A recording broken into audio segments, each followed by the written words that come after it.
Good evening, and welcome to our Community Leaders Forum regarding the coronavirus. My name is Stacy Ziarko, and I'm the President and CEO of the Sterling Heights Regional Chamber of Commerce. We're here tonight, and we partnered with our city leaders, our health leaders, our school leaders to bring you the most up-to-date information that we can regarding what is going on right now. Our first guest tonight that I would like to welcome is our Mayor, Mayor Michael Taylor. Thank you very much, Stacy. It's unfortunate that we have to be here under these circumstances, but we are all happy to be here to provide some information to our public.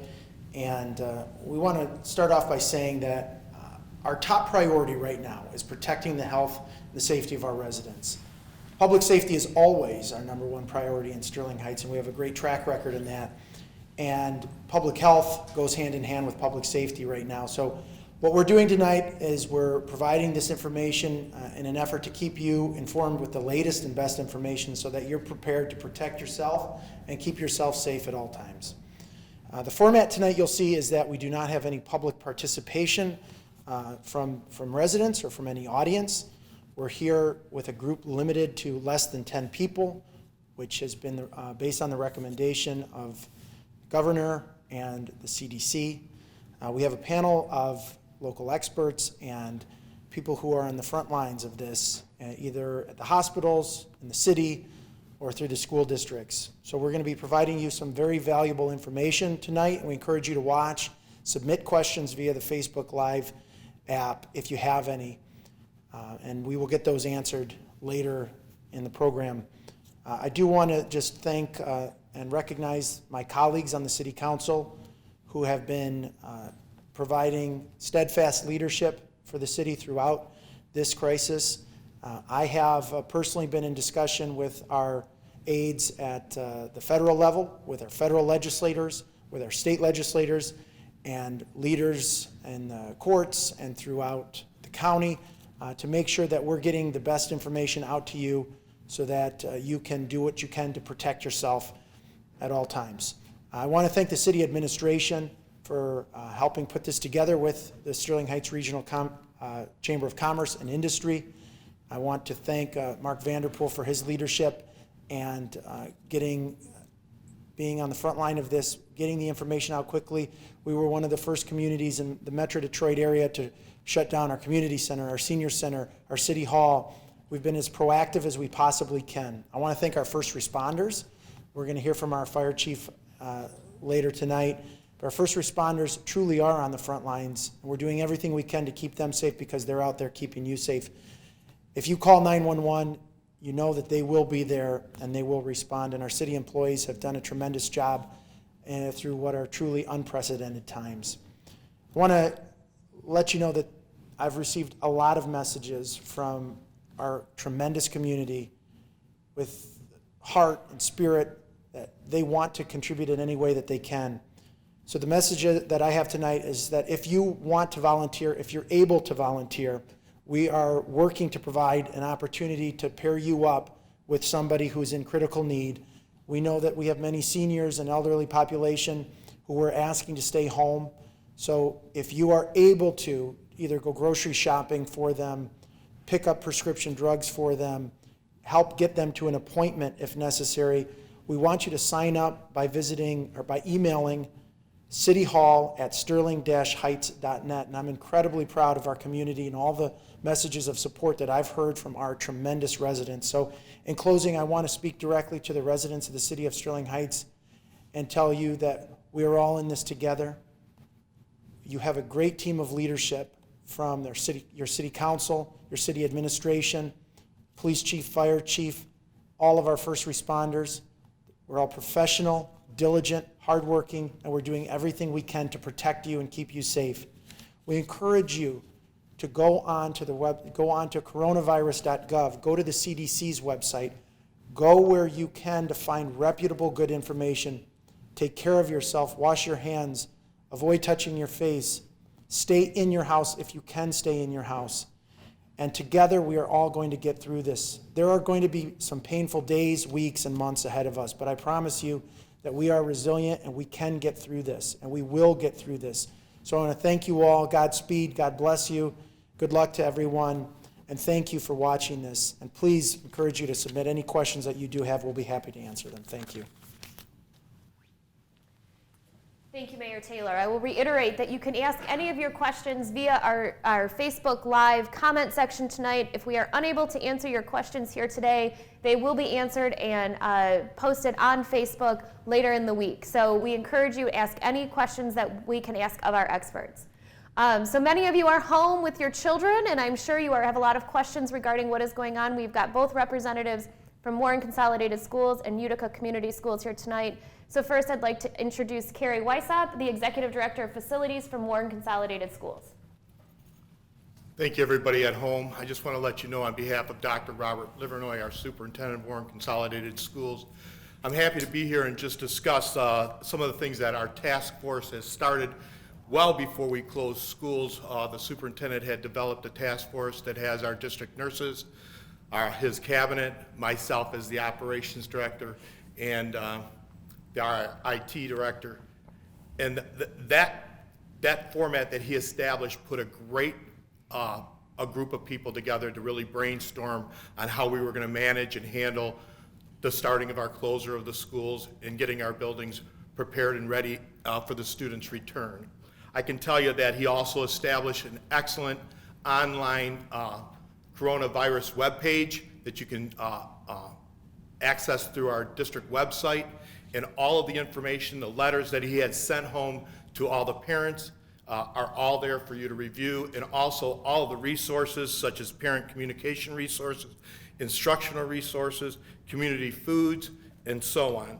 I encourage you to please look at that website and take a look at what's going on for us right now. I can also report to you that as of today, our food banks at Beer Middle School, Grissom, and Carter have fed over 3,000 families today, which includes about 16,000 meals that will feed them for 5 days. It was an astronomical effort by many, many volunteers and professionals in the food service area.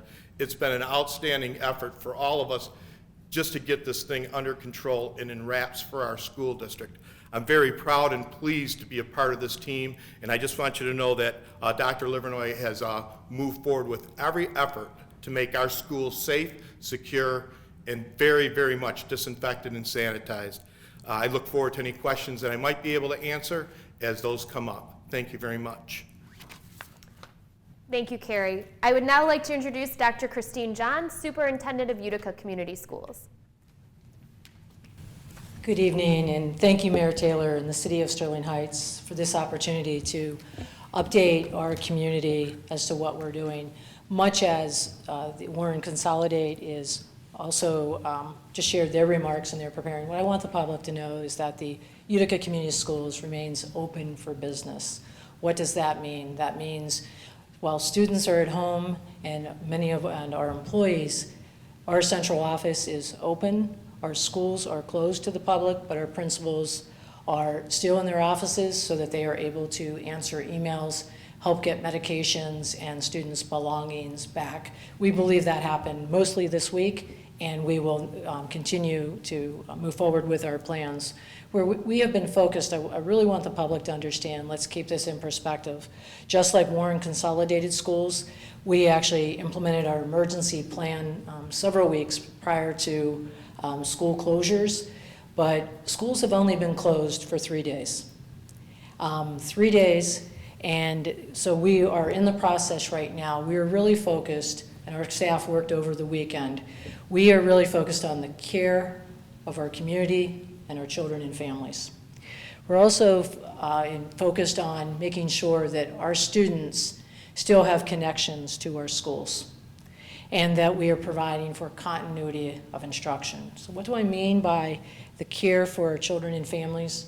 Well, first and foremost, we yesterday launched our first lunches for our students, so that our students, as a service, that they would be able to have a healthy, nutritious meal.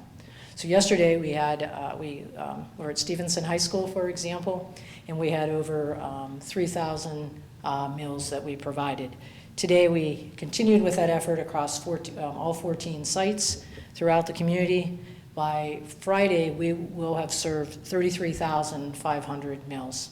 Many people have asked yesterday when I was at Stevenson, Dr. Johns, how can I help? Can I volunteer? If you'd like to volunteer, I'd encourage you to go to uticak12.org. There's a quick little information request, and we ask that you fill that out. I do want to say that in terms of volunteers, I want to commend the Utica Community Schools family, Utica Community Schools team.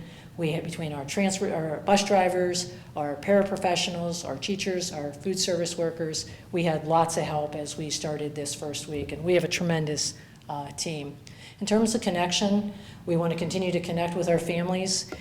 We will be, later next week, we will be sharing our online platform to push out instructional materials so that we can keep students connected to learning. We continue to provide that continuity. Our teachers are working right now so that they'll be able to go online, be able to make that connection through using video, using the teleconferencing, those types of things, because we think at this time it's important as we implement social distancing. We also think it's important we get back that connection, and we're going to have the capability of our children to be able to hear their teacher's voice or be able to see their teacher on video and have their teacher give them assignments.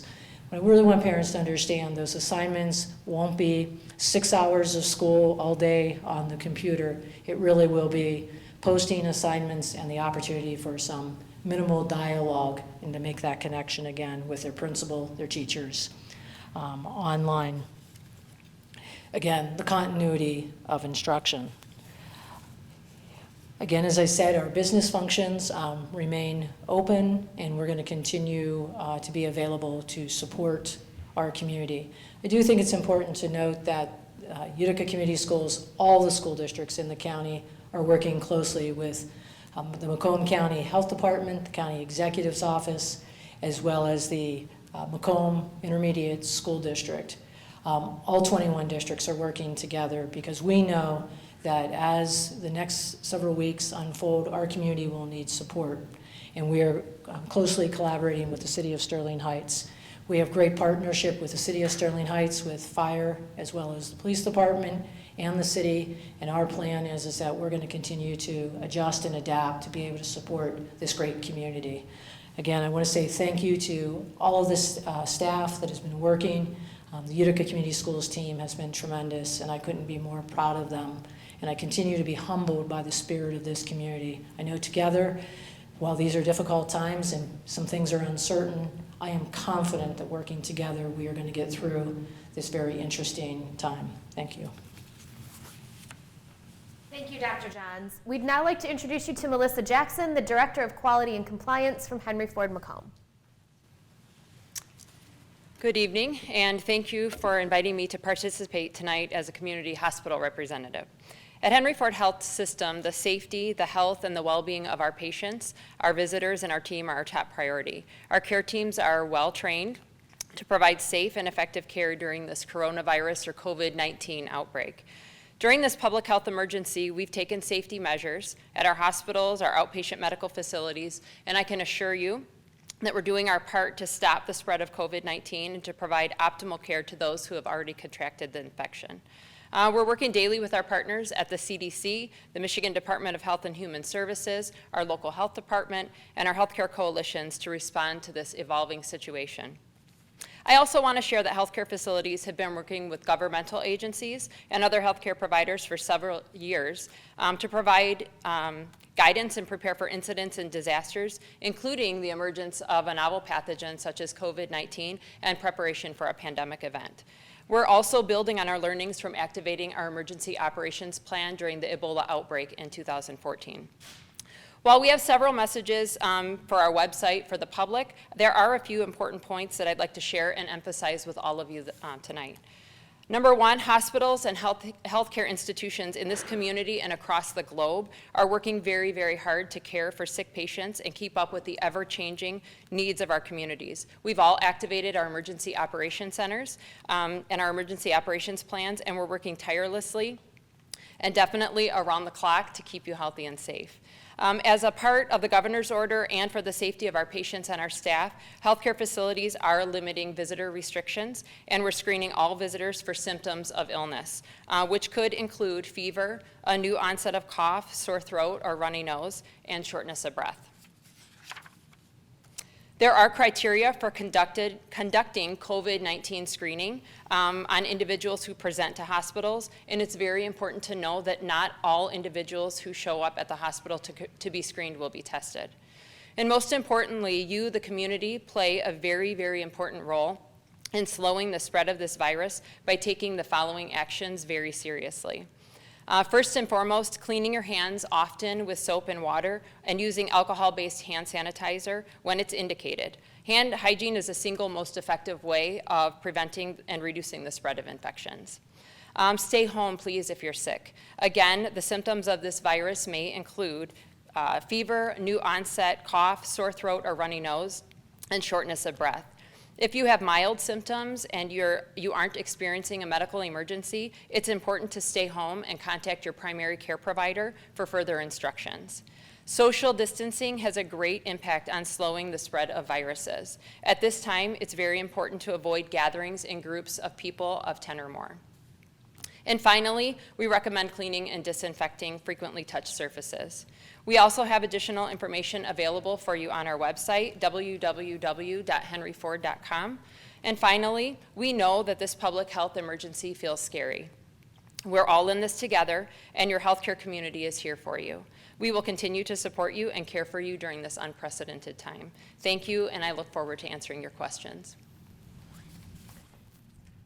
Thank you, Melissa, for representing our community health leaders who we know have been working around the clock, day in and day out, to help all of us feel safe in this pandemic. So thank you very, very much. I would like to invite our Fire Chief, Sterling Heights Fire Chief Chris Martin. Thank you, Stacy, and good evening.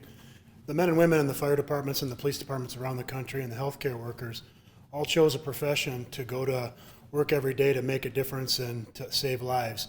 And they did that at times knowing that there was some risks. But in the last couple of weeks, those risks have significantly changed. And without a doubt, it's going to change what we have to do to provide our services. So we have to be on the front lines of this epidemic, this pandemic, and it's a kind of a hidden thing that we can't see. So it's causing us to make some serious changes, and I want to bring those to your attention. So first and foremost, when you call 911, the 911 call taker now is going to ask you a series of questions. Those questions are asked so that the first responders, those men and women responding to those 911 calls, get a heads up on if it's a possibility that the patient they're about to meet could be a high risk at having the COVID-19 virus.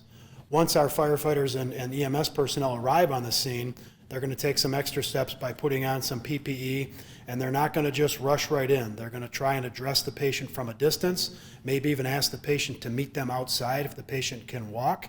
And they're going to take a lot of steps to minimize their risks. It might just be one paramedic that comes and talks to that patient on the onset. That whole goal is to make sure that we understand what possibility this patient has of being exposed. At that point, you know, in all the years past, firefighters and paramedics across the state have never had the ability to refuse service or refuse taking to the hospital, but those are changes that are coming. If we send everybody to the hospitals will become too overloaded and they won't be able to keep up with demand. So there's going to be some further questioning, and there's going to have to be an analysis of whether or not that patient goes to the hospital. Like Ms. Jackson said, you might want to stay at home. It's the best thing that you can do in some cases. That goes for other things that you would call 911 for. You really have to think twice about, is an emergency room visit something you need to do because of all the exposures that you could have to that. So our firefighters aren't going to be as aggressive in jumping in and taking care of you until they've got their PPE on. They might not look too personable because they're going to be wearing masks and goggles and perhaps even hazmat gowns. But you know, we can't afford to sideline any of our firefighters. If you see what's going on across the nation, sometimes firefighters are becoming exposed and have to do 14-day quarantines at home. And if that happens to a lot of our shifts, we won't be able to keep up the services we have. So we are constantly making some changes. We've got an excellent staff that is investigating all different angles of the things that we need to do to keep you safe. So I would ask you to stay educated, like was already mentioned tonight. Stay apprised of all the things that are out there, and pay attention to what they're saying if you have some of the signs and symptoms. And EMS is not able to test you. EMS is not able to bring you to the hospital to get tested, and so that is something that we cannot afford our 911 system to have to take on. So as this progresses, I applaud what the governor has done. I applaud what the city management here has done with the changes that we've made, and right now there's some uncomfortable changes. Hopefully this is enough to keep this thing from spreading, and if it's not, we're going to see some more changes that come down the line. So everybody's in this together, as the mayor said, and please stay tuned and stay focused on all the messages you're getting, and you can reach us at firedepartment@sterling-heights.net if you have any questions. Thank you. Thank you, Chief Martin. And now to have more information on the city's response and what has been going on, our city manager, Mark Vanderpool. Thank you very much, Stacy. I'm very grateful to be able to address everyone. So I do want to talk a little bit more about what the city specifically has done and all the information that is available to all of you at your fingertips. First, as the mayor indicated last week, on Thursday, we immediately closed the senior center, knowing that at any given time we have 300 to 500 people that meet there, and of course that's an at-risk group, so it made sense that we would close that center immediately. In addition, this beautiful new community center that was just celebrated with a great grand opening, it too has been closed because at any given time we could have 1,000 people in this facility, so obviously it made sense to close this as well. And then in addition to that, with reported COVID-19 cases growing in the state, the city then declared a local emergency, which was consistent with state and county action that was being taken as well. Pursuant to our emergency management ordinance, once an emergency is declared by the mayor, it sets in motion action that then can be implemented by the city's municipal security team and also the emergency services operations group. And those two groups have been meeting regularly ever since the emergency has been declared. And the overarching goal of those two groups is to make sure that we're doing everything conceivably possible to protect the safety of residents, employees, and visitors, and those that work in the city as well. And so with all that in mind, the following additional actions were executed. First, all public facilities now in Sterling Heights have been closed. That was effective March 16th or Monday of this week. The only exception is the front desk of the police department. So the closures include City Hall, the library, fire station, 5 admin, as I mentioned, police with the exception of the front desk, all parks and recreation facilities with the exception of outdoor parks. Now we are considering whether or not we have to close down certain playscapes and certain outdoor park amenities where individuals are congregating. We're reviewing those issues as we speak with more information to come. The 41A District Court has been closed, although there are now some limited operations at its temporary facility, which I'll talk about shortly. The facilities will remain closed until March 31st under the emergency declaration. However, we do fully expect that we're going to have to extend that closure the way things are going. Even though the facilities are closed, most employees are working remotely or telecommuting from their homes. We have set them up with the ability to do that. So the many functions of your local government are still being operated and can be accessed remotely. And let me just quickly review that list. The city is able to continue accepting bids that are currently in process. So for businesses in the city or elsewhere that are interested in bidding, you can still do that. Permits can still be processed by residents and businesses online. Many site plans that are currently under review by residents or businesses can still be reviewed and transmitted and accepted electronically. Bill payments can still be processed online. Registration for future programming, we are going to get through this, so programming for the spring and summer months is available online for events at the library and parks and recreation and so on. E-books, audiobooks, digital magazines, and importantly, while school is suspended, online tutoring and more is available from the library's vast digital collection. Police accident reports can be processed online, along with many other police services. Critical inspections are continuing. So, for example, someone who is installing a furnace or is in the middle of a hot water heater installation, those inspections are ongoing. Critical construction activity is continuing with ongoing inspections and so on. There is no delay in refuse collection and recycling, curbside recycling. However, as you may have noticed, for those who use them, the drop-off centers have been closed and will continue to remain closed. The Dial-A-Ride Smart Transportation Program is still being operated, however, only for priority medical services. And as the mayor mentioned, the city is coordinating a volunteer service for seniors. So if you have to go grocery shopping, we have a volunteer corps that will help you out.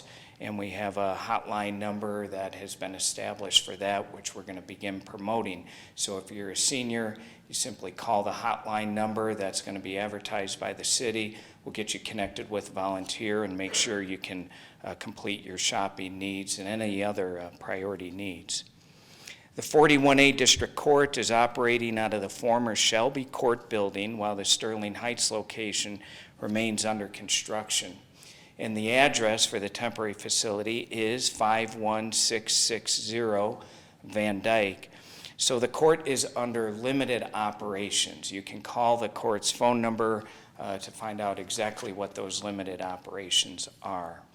And as the chief mentioned, there's obviously no change in our first responders activities. They're very busy though, and we have put out notice on social media.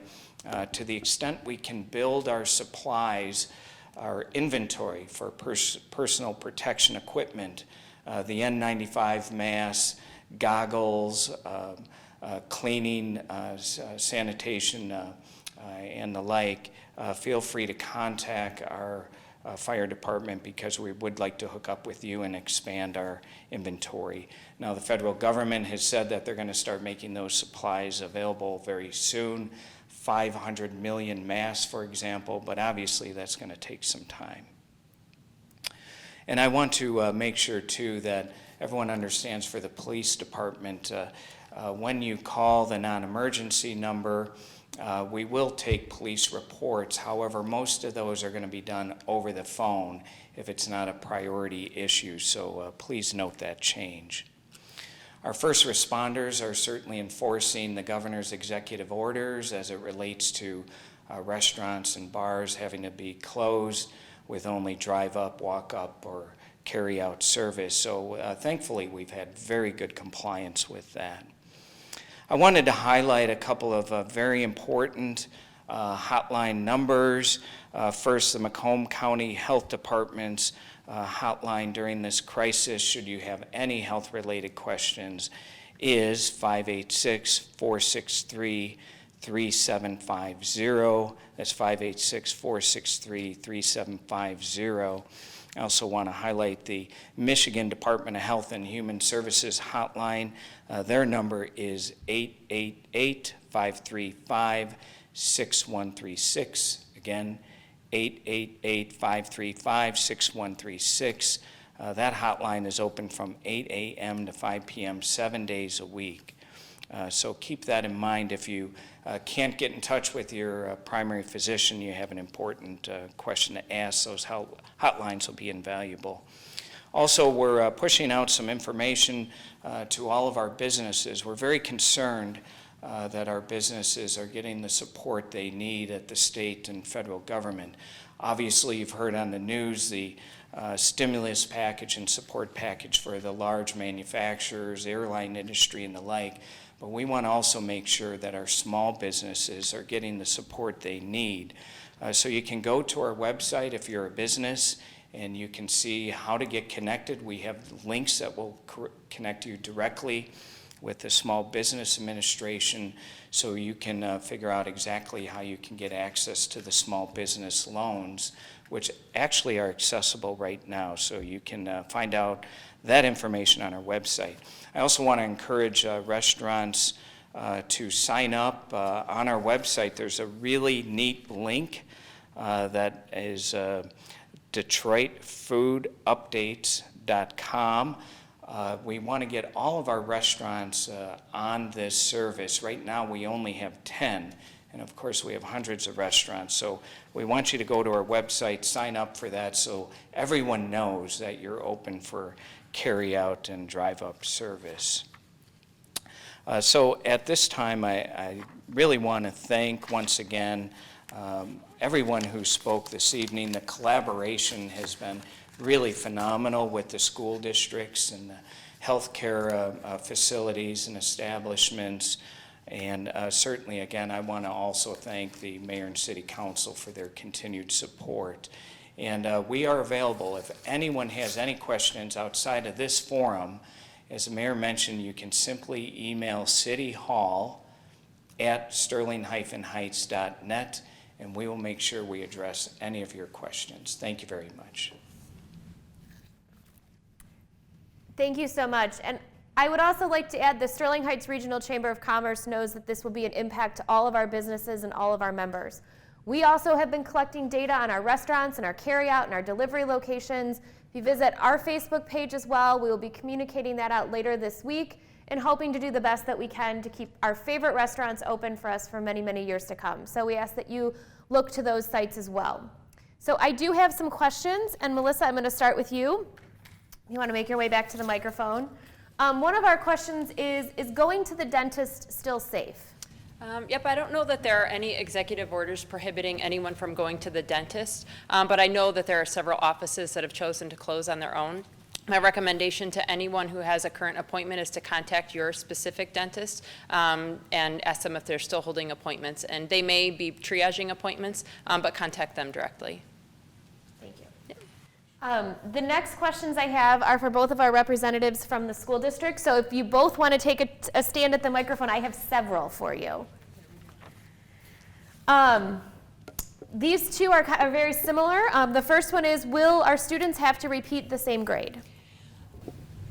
I think the question, repeating the same grade, at this time I think it's too early to address questions like repeating a grade or are we going to have graduation ceremonies, etc. As I said earlier, we're in our third day of school closures. We know that the next couple of weeks we are closed. We know based on the health reports that we're going to be at this for a few weeks. We need to be patient and watch how this unfolds, and we will work with the county as well as with the Michigan Department of Education to make those determinations later. I just think it's too early to be able to give a definitive answer. I would also agree with Dr. Johns. Again, this may be early too, but do we know if students will have to make up these weeks over the summer? It would be the same response. It's just too early to make those kinds of determinations at this time. Do we know yet what is going to happen with the state and the read by grade 3 law? I would say right now in the school districts, we are focused first and foremost on, one, schools are closed and they're closed to the public, and we are right now focusing on the immediate needs of our students. For example, in the Utica Community Schools, 38% of our students qualify for free and reduced price meals, and we are focused on making sure that children and families who need to have a breakfast and lunch, that we are providing that service to them. The second piece is, as I said earlier, we are really focused on how do we push out some enrichment activities for our children, reconnect them electronically to their teachers and to their schools, so we can try to provide a sense of stability. In addition, we are releasing some information from our counselors so that parents have information on our website, how they can talk to their children during this time.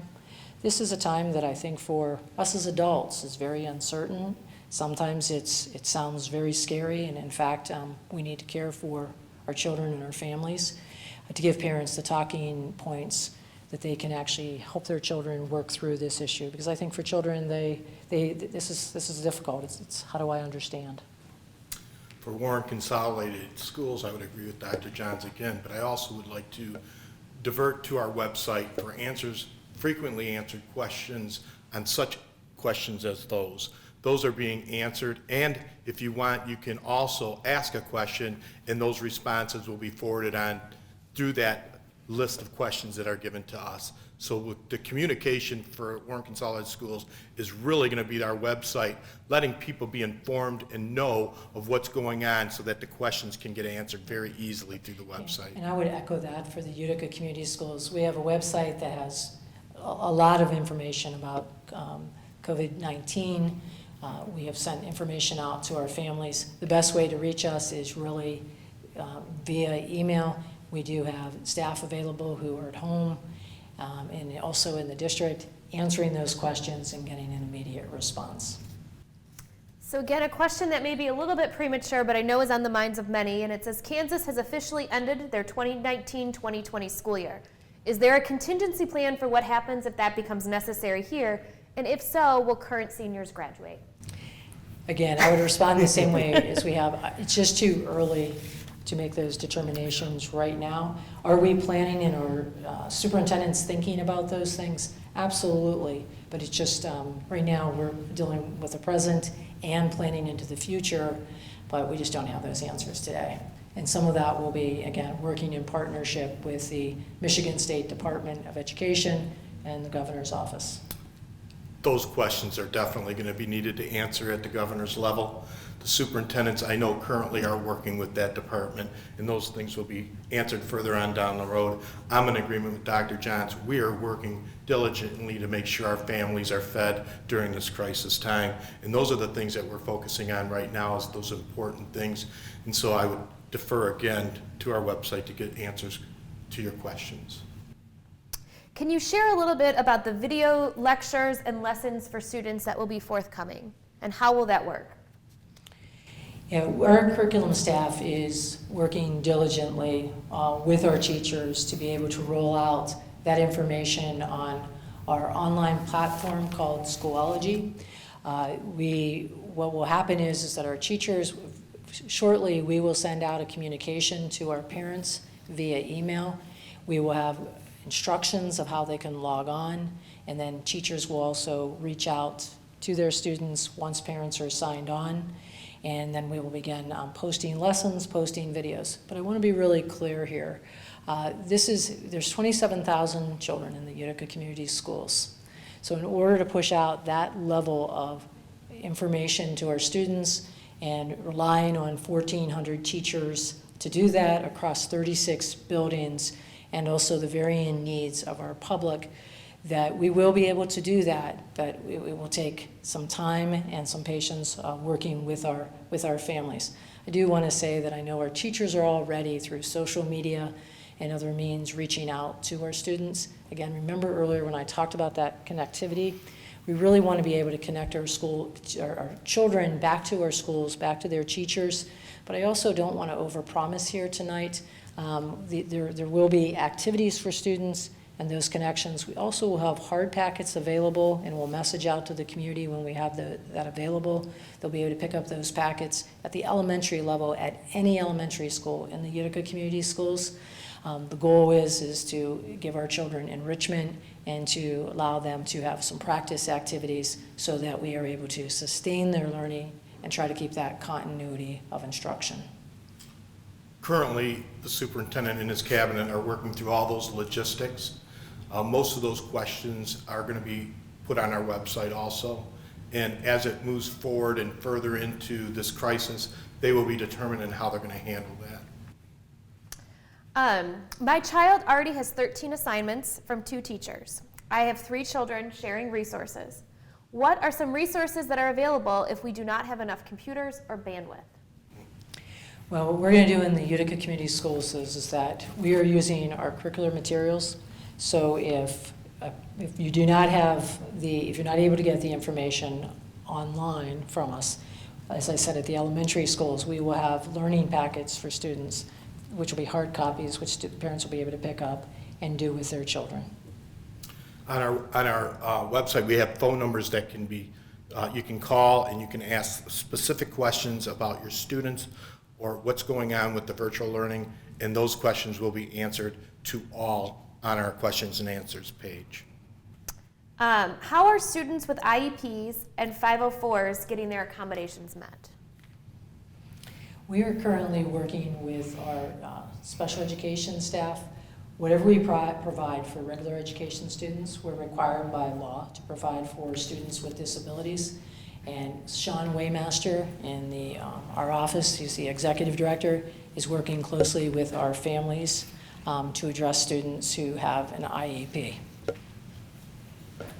I would like to give you more specific, but I do refer you back to our webpage. That's it. Right? Mark, I think I'm going to direct some of these questions to you, if you don't mind.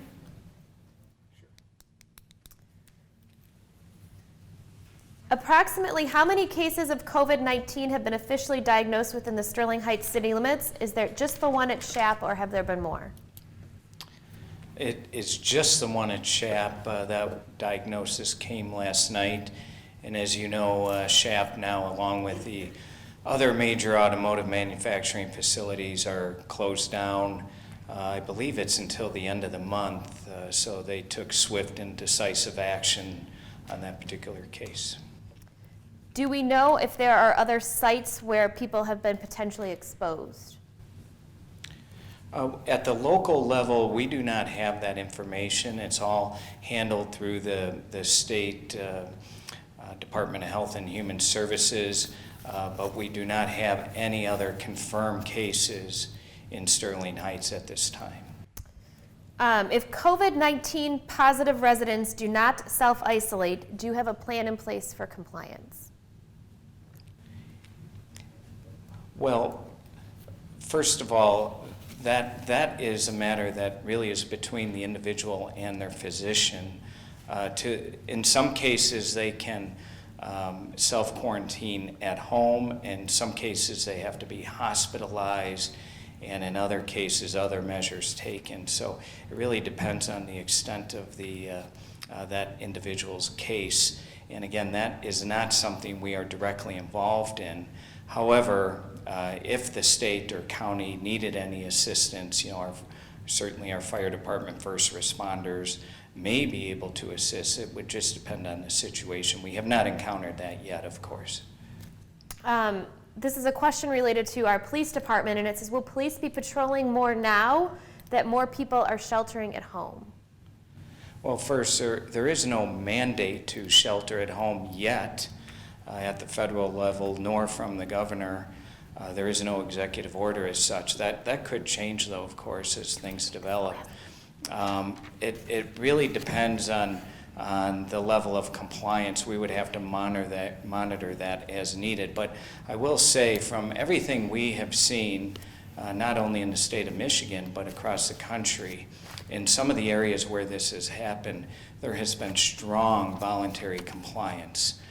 So the trend is that there has not had to be a significant police presence. However, in some areas, New Rochelle, for example, when the quarantine was established there, the National Guard had to help out with just setting the parameter and making sure some of the kind of basic rules were followed, but certainly not to the extent where they had to force people into their homes. I certainly don't see us getting to that point.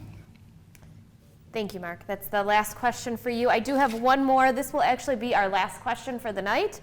If you do have any additional questions, again, that have not been answered, you can email them at cityhall@sterlingheights-net. And they will be posted tomorrow. We will respond to those questions. This will also air on the city's website tomorrow, as well as Channel 5. So we encourage you, if you missed something in the beginning that you wanted to learn, we'll be able to view that again. And so, again, this is another question for my friends at the schools, if you don't mind coming back. This one's not as hard, I promise. Are there going to be any statements made about school events such as prom and senior all-night parties? Absolutely. We have many events coming up because we're coming up on the end of the year. And I would say to our community, please pay attention to our website. As more time unfolds, we will continue to evaluate those and begin the cancellations. At this time, everything is canceled up and through spring break. And as more time passes, we will make those announcements on our website and via social media. There has been a lot of talk about that, and currently, right now, they're playing it day by day, and as the executive order was given by the governor, we're working up to that date, and then we'll see how things fly and how things work, and then we'll make decisions later on about that. Thank you. We did have another question that was submitted that I can answer, and it asked about grocery stores opening up early for our senior community and vulnerable populations. We do know that Dollar General, Nino Salvaggio's, and Target will be opening early. You can check their websites for the exact times that they will be opening for those populations, but we encourage you that if you do need to get out and shop, please allow those times that are available for those populations to be utilized just for them. So we appreciate your cooperation in that. I will take this time to thank our panel and our guests here today for being a part of this. We know that we shared important and valuable information with our community that affects all of us on this day-to-day basis. And we know that the news cycle and our information is changing constantly and quickly. So we thank you for being a part of it and for sharing the information. Thank you all for your questions. I'm going to invite Mayor Mike Taylor just to say a quick goodbye. Thank you very much, Stacy, and I want to take this opportunity to thank you and the Chamber of Commerce. You're very used to putting on events and hosting events, and so I know it's a difficult time for our business community and our community at large that always wants to be out. Spring is in the air, but I just encourage everybody to do everything you can to stop the spread of this virus. I want to specifically thank the hospital and the school representatives who were here. You heard most of the questions were about the schools. We're all curious about how this is going to impact our children and our families. And I think that shows that this community is forward-thinking, thinking about our future generations and what we can do to best prepare them. So what my message to you through my discussions with the governor's office, with the county executive's office, with our legislators at the federal level is the best you can do is take every precaution possible to stop the spread of this virus. And we will get through this together. So thank you very much. I appreciate you watching this.